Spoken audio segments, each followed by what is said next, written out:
बेटी की विदाई। कहानी एक ऐसी बेटी की विदाई की है जिसके मायके से जाने का मकसद कुछ और ही था। क्या है माँ, कितनी सिंपल शादी की है मेरी। मैंने क्या क्या नहीं सोचा था। अरे बेटा, कैसे तेरी शादी धूमधाम से करती। तुझे कहा तो था कि 1 साल रुक जा, थोड़ा पैसे का इंतजाम हो जाता तो अच्छे से कर देती शादी। अभी अभी तो तेरे पिता का देहांत हुआ है। दुनिया तो बातें बना रही है कि पिता की मौत को 6 महीने नहीं हुए और बेटी को लव मैरिज करने की पड़ी है। बोलने तो जो बोलते हैं बोले, मैं किसी से नहीं डरती। अरे पर बेटा, बात तो सही है ना, कुछ दिन तो रुक जाती। वाह, क्यों रुक जाती? और मयंक को कोई और लड़की पसंद आ जाती तो क्या करते माँ, बोल। अरे पर बेटा, ऐसे डर कर क्यों रहना। अगर वो तेरे लिए 1 साल नहीं रुक सकता था तो शादी करके तो तूने बहुत बड़ी गलती की है। उफ़ो, अब बस माँ, लेक्चर कम दो ना। पापा की तबीयत काफी वक्त से खराब थी, सभी जानते थे कि उन्हें जाना है। फिर मयंक और मेरी शादी की उम्र भी तो हो रही थी। माँ क्या बोलती, बेटी से बहस करके अपना मूड खराब नहीं करना चाहती थी। मेघा के पिता का 6 महीने पहले ही देहांत हो गया था। पिता से बहुत ज्यादा प्यार करने वाले मेघा के भाई को कुछ होश ही नहीं रहता।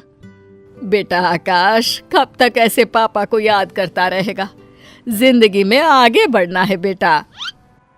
हाँ, जैसे तुम और मेघा बढ़ गए। आप लोगों को तो जरा भी शर्म नहीं आई। पापा को गए अभी 1 साल भी नहीं हुआ, आप लोगों ने घर पर मंडप सजा दिया। माँ को पता था कि आकाश इस बात को 10 बार बोलता है। वो उसे समझाती भी तो क्या। बेटा, मेघा को लड़का पसंद था, फिर पापा भी तो मेघा की शादी को लेकर चिंता किया करते थे ना। और देख, मयंक है भी कितना अच्छा लड़का। दहेज में 1 पैसा नहीं लिया और शादी भी कितनी सिंपल थी। बेटा आकाश माँ के इस बर्ताव से दुखी हो जाता है। वो वहां से चला जाता है। वहीं मेघा ससुराल जाती है, जहां मयंक कहता है, देख मेघा, साफ बात है, मेरे घर में माँ तो है नहीं, पापा भी साथ नहीं रहते। मैं भी बिजनेस और काम के चक्कर में तुम्हें ज्यादा समय नहीं दे पाऊंगा, तो देख ले तू क्या करना है। मेघा जो घूमने फिरने की शौकीन थी, वो अब 4 दीवारी में बंद कर रह जाती है। वो सोचती है कि क्या करे, कैसे शादी के पहले जैसी जिंदगी एंजॉय करे। मयंक, मैं माँ के घर जा रही हूँ, तुम 2 दिन बाद मुझे लेने आ जाना। अरे मेरे पास इतने पैसे नहीं है कि मैं दिन में 4 बार तुझे लेने और छोड़ने आऊं, समझी। ये क्या हो गया है मयंक, शादी से पहले तो बड़ा प्यार था, अब ऐसी भाषा। मेघा माँ के घर जाती है। जिस मेघा को पिता के घर पर खूब अच्छा खाने पहनने मन चाहा घूमने मिलता था, वो मेघा पति के राज में बंद कर रह जाती है। मेघा के मायके में उससे मिलने उसकी मामा की बेटी आती है। हाय मेघा, ये क्या पहना है, कोई डिजाइनर साड़ी नहीं ली? हाँ, वो क्या है ना, घर पर ही हूँ तो ये सिंपल सी। ये वही मेघा है जो सोने के लिए भी महंगे महंगे पजामे पहना करती थी। क्या हो गया मेघा, पति के पास पैसे की कमी है क्या? अब क्या था, मेघा को खुद पर गुस्सा आने लगता है।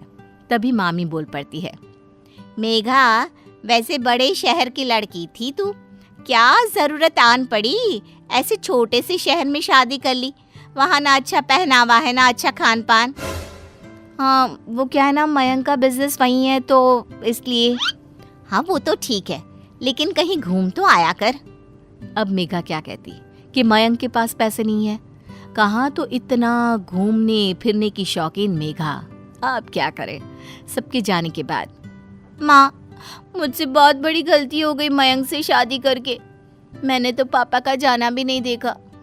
मयंक जो पैसा दिखाया करता था वो पैसा उसके पास है ही नहीं। ऊपर से छोटा शहर, शुरू होते ही खत्म हो जाता है। ना कोई मॉडर्न कपड़ा पहनो, ना कहीं घूमने जाओ। माँ, मेरी जिंदगी तो किसी बूढ़ी औरत जैसी हो गई है। देख बहन, अब यहाँ तो कुछ है नहीं। पापा के जाने के बाद तुरंत तेरी शादी के कारण सब लोग हमसे नाराज हैं। अरे तो मैं कौन सा कोई बहुत खुश हूँ, मैं भी तो जैसे तैसे लाइफ काट रही हूँ। अरे तो की क्यों शादी, कोई तेरी उम्र भी इतनी नहीं हो रही थी, तब तो लव मैरिज के चक्कर में तूने शादी कर ली। और अब रो रही है कि शहर छोटा है, मयंक के पास वो पैसा नहीं है जो वो दिखाया करता था। क्यों, अब वो तेरा पति है, वो जिस हाल में रखे रह, समझी। जो बात माँ को समझानी चाहिए थी वो भाई समझा रहा था, लेकिन लालची मेघा को अब मायके में रहना ज्यादा अच्छा लगने लगा। कारण आराम और महंगे शौक। बेटा, मयंक का फोन आया था। वो बोल रहा था कि खाना नहीं खा पा रहा है ढंग से, तो मेघा को भेज दे। भगा रही हो? साफ साफ बोल दो कि ससुराल चली जाओ। क्यों नहीं रखा जा रहा है क्या बेटी को? अरे कैसी बात कर रही है मेघा, तू तो मेरी औलाद है, क्यों नहीं रखूंगी तुझे भला? तेरा ही तो घर है ये। लेकिन वाह, जब मेरा घर है तो रहने देना। वैसे भी कौन सी पापा की नाक रही है कि बेटी शादी के बाद मायके में आ पड़े तो कट जाएगी। तभी भाई आता है। देख मेघा, बहुत हो गया तेरा। जिंदगी कोई खेल नहीं है जो तू जैसी मर्जी वैसे करे। किसी के घर की बहू बनकर गई है तो वहाँ की भी निभानी है ना। बकवास मत करो। घर पापा का है और मेरा भी हक है। मैं कल ही वकील बुलाकर बात करती हूँ। माँ के तो पैरों तले जमीन ही हिल जाती है कि ये क्या बोल रही है। वो बेहोश होने ही वाली होती है कि बेटा उन्हें थाम लेता है। माँ क्या हो गया? प्लीज परेशान ना हो माँ। अरे बेटा, समझ में नहीं आ रहा इस लड़की की परवरिश में मैंने कौन सी कमी छोड़ी। ये जैसा कहती गई मैं करती रही। तो मैंने कौन सी गैर कानूनी बात कर दी है? जो है वही तो कहा। क्यों? अरे बेटा, ये तेरे पापा की आखिरी निशानी है। इस घर को उन्होंने बहुत ही जतन से बनवाया था। मैं इस घर के टुकड़े नहीं होने देना चाहती हूँ। नहीं होगा माँ। ठीक है, तू वकील को लेकर आना चाहती है ना? ठीक है, लेकर आ। लेकिन एक बात ध्यान रखना, पापा पर लाखों का कर्जा था जो मैं चुका रहा हूँ, उसका आधा कर्जा तू चुकाएगी। तभी वहां मयंक आ जाता है। मेघा, मैं दूसरी शादी कर रहा हूँ। आए दिन तुम मायके में पड़ी रहती हो। मेरे घर को तुम्हारी जरूरत है, लेकिन नहीं, तुम्हें तो अपने घर और परिवार से ज्यादा जरूरी बड़ा शहर पसंद है। वैसे तुमको ना ये बात शादी से पहले सोचनी चाहिए थी, लेकिन कोई ना।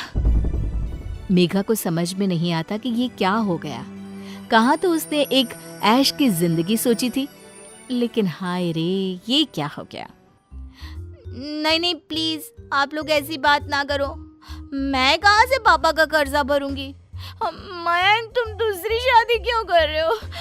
मैं घर चलती हूँ, मुझे माफ कर दो। माँ, मेरी विदाई कर दो।